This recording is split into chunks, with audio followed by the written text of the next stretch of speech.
Hi, this is Shay Bowen, and today I'm going to be giving you a lesson on how to do simple synthetic division.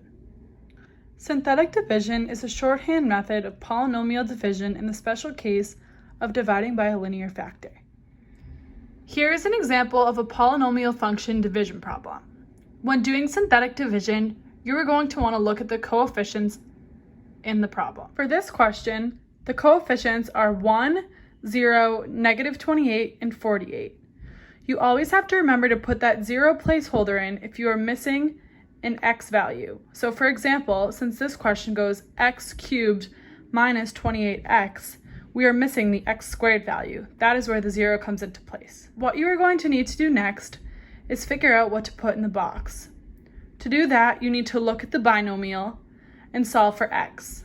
If you set x plus 4 equal to 0, you get x equals -4. That is the number that you are going to want to put into the box. The next step of this problem is to bring the first coefficient down with an arrow. This is how you are going to start every synthetic division problem.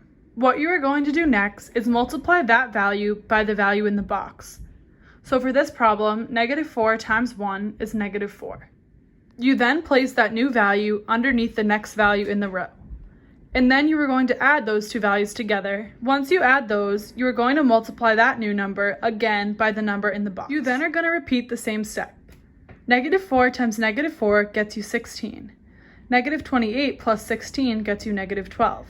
Next, you need to multiply -12 times -4 and put it under the next value. Since -12 and -4, when you multiply them together, gives you 48, you get a remainder of 0 because -48 plus 48 is 0. You then are going to use these new coefficients to write your equation. You always want to start with one power lower than the original equation. Since the original equation was x cubed, the new one is going to begin at x squared. So for your final equation, you get x squared minus 4x minus 12. Here's another example. The coefficients of this problem are 3, 4, -2, and -1. When you solve for the binomial to get the value to put in the box, we also get -4 for this problem, since x plus 4 equals 0, so you subtract 4 from each side to get x equals -4. Then place -4 in the box. As you can see here, I've placed -4 in the box, and I've also brought down the 3 value, because that is the first coefficient.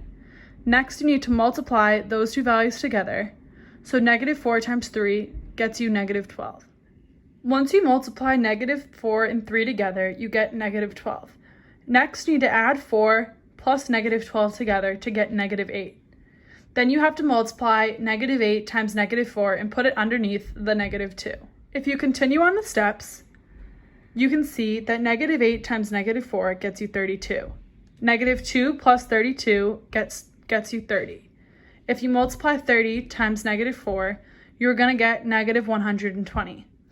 Then, to get the remainder, you add -120 plus -1 to get -21. When we write our equation, we know that the power is going to have to start with x squared since the original equation has an x cubed. Our final equation comes out to 3x squared minus 8x plus 30 with a remainder of 120.